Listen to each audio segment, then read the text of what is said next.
Art Journal for Beginners series, page 2. If nothing changed. Today we're working on a black background. Here's a sneak peek of my end project. The next two slides show the materials that you will need. There's further explanation at the end. I suggest you watch to the end and then go back and try to build your own. So the first thing, on the gessoed prepared page, I am applying black acrylic paint.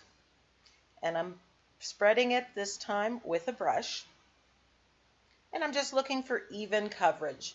Just kind of pushing it into any of the nooks and crannies, getting it in the center where the tape is, making sure there's coverage. As always, it's a good idea to put scrap pieces of paper, wax paper between your pages so you protect finished pages and the upcoming pages. If it does go on the finished page, if you catch it soon enough, you can remove it with a baby wipe. As all our pages are acrylic, that's one advantage.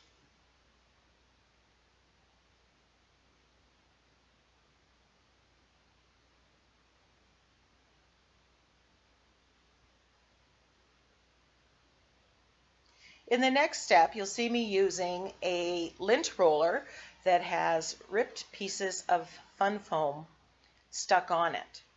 You can create this on your own, or you can take a sheet of fun foam, attach it to a cardboard, rip shapes, glue that on top, and make a stamp.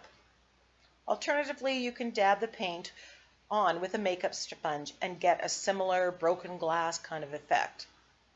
Here's my lint rollers, and I've applied shelf liner to them and other cutout fun foam pieces.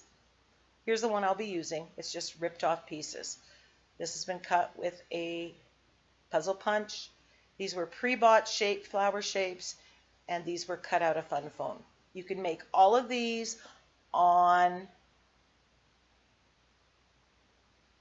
a cardboard piece as well.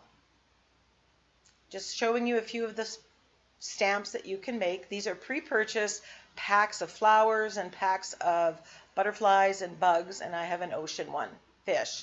And I've just stuck them onto a piece of foam core or 2 pieces of cardboard. Here's some that I've stuck onto a piece of cardboard. You could make one similar to this with just ripped pieces. All of these materials were bought in the kids section or the dollar store, so you don't have to spend a lot of money on them. The stamps you see at the bottom were created by going on fun foam, by putting the fun foam through a die cut machine, such as a Big Shot. So now that the black acrylic paint is dry, I'm choosing a few colors that pop. Now, I didn't look at my picture first, so I ended up finding a picture that matched the colors that I have. You can start with the pictures that you've chosen and pick your colors from there. You want something that's going to go with it or have some of the same colors. But I was just trying to get some bright colors popping on the black here. I'm trying to roll the roller in the paint, painting it on with a makeup sponge. I found in the end that applying it with a brush was the fastest way. Now when I roll this on, I'm not expecting perfection. Applying more paint, I'm kind of rolling it. It doesn't spin freely, but I can make it work. Between every layer of color, I am drying it. This is not a time that I want the paints to blend.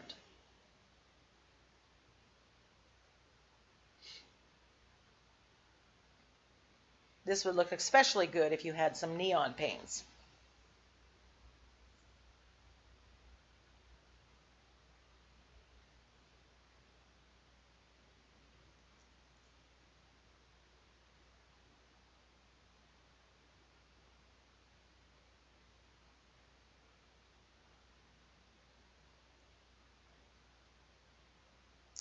applying paint and rolling it. I thought I'll go the other way just to get even coverage. I am not trying to cover all the black. As I said, you can do this, cut a sponge into different shapes and just press lightly. If you press too hard, you're going to get a lot of paint. Be careful how much paint. You may want to try this on a separate page until you're happy with the end result. Washing the roller in between, and now I'm putting on blue. Blue and orange, which I have kind of a yellow and a red on there. Blue and orange are complementary colors, and that's key in the design of this picture. If you put these on in a different order, you would get a very different effect. As I said, I didn't have a plan for what went on it for a focal point. I just wanted to create an interesting background.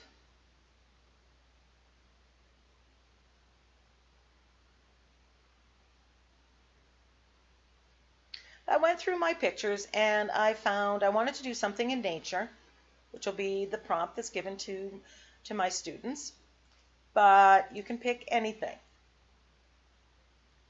And then I go to Pinterest and I'm just checking butterfly quotes. Pinterest is a good selection of inspirational quotes that you can pretty much find for any focal point. So I chose the quote, if nothing changed, there would be no butterflies. And I picked a font, I believe it's Wednesday or Fish Fingers. No, it's Fish Fingers. And I'm cutting it up into sections. Sometimes if there's lots of words and you cut them up by words, it gets a little busy on the page.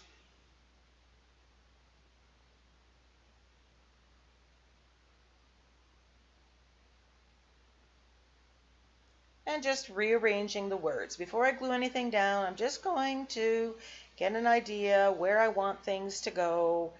Is there enough room?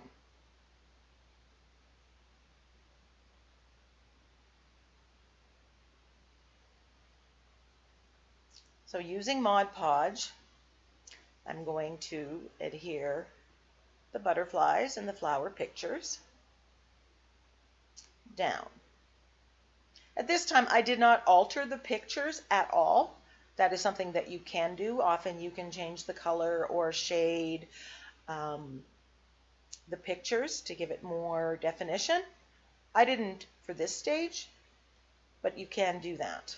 I have changed the color of someone's dress. I've changed the color of the flower to go with the page just by applying acrylic paint or Inktense blocks. And I'm applying Mod Podge everywhere on the page because I want the same finish. I don't want little spots of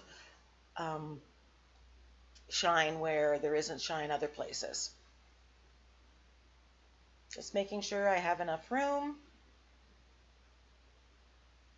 Mod Podge or gel medium goes on underneath and on top. If you're using gel medium,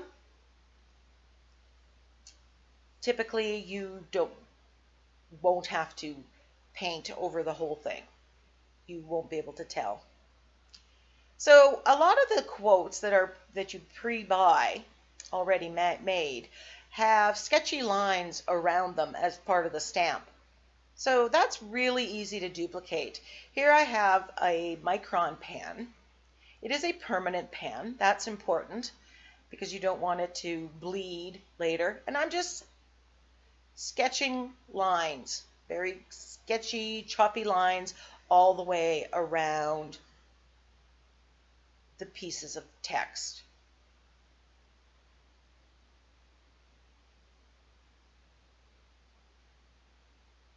I'm not trying to be precise. I'm not trying to be extra neat. I left a little white around the picture, around the letters, the words, just so I could do this because I wanted to show this technique.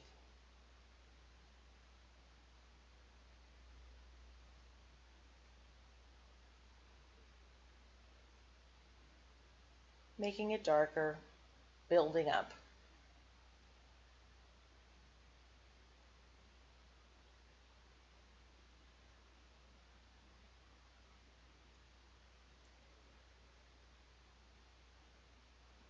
And I'm putting the word butterflies on the other page because I want your eye to go across the page.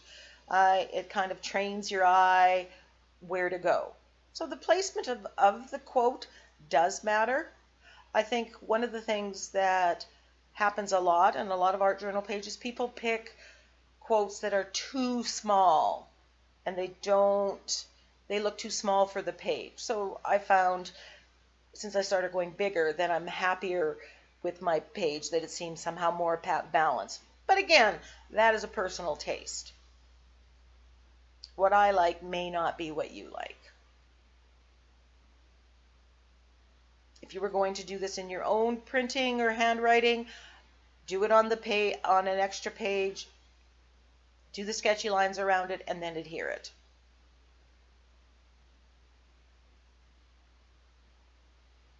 Drawing all the Mod Podge.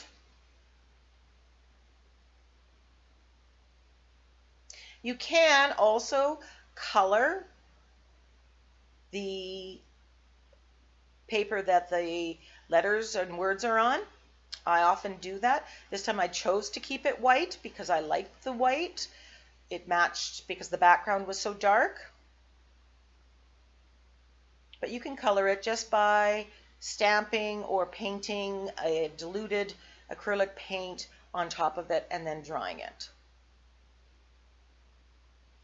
If you do that, sometimes it fades the print somewhat, so you may have to go over the print with a liner pen or liner brush. Here I'm edging it with the teal color, and I'm really liking how the teal, the blue teal, and the orange really pops. Sign your work of art. I never signed this one from before. Now I'm taking my charcoal pencil and tracing all the way around the butterfly. And even though the background is black, this just makes it a pop a little bit. I did put a little bit of extra shadow in a few places on the flower and the butterfly. You could do more.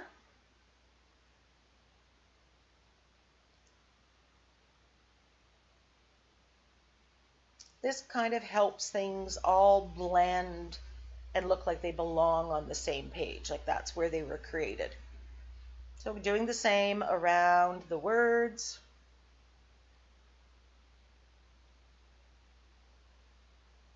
These are the little finishing touches that make a page look finished.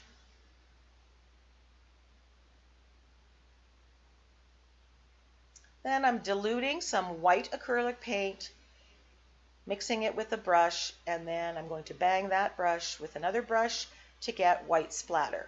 If you get big splatters that you don't like, remember you can clean it up fairly quickly with a baby wipe and start over. That's the joy of having the acrylic paint. It's permanent once it's dry, and it gives you the opportunity to clean up a mess or an accident that's happened. I use the white just to make it pop a little bit more.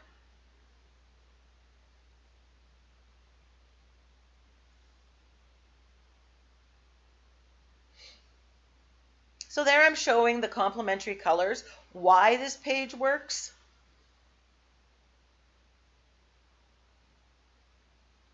You've got the colors and they're across from each other on the color wheel. Looking at a color wheel and saying why things work or why you like them is a good plan. Here again is the finished page. Thank you so much for viewing. Follow me on my blog at www.creativekatie.wordpress.com. Thank you.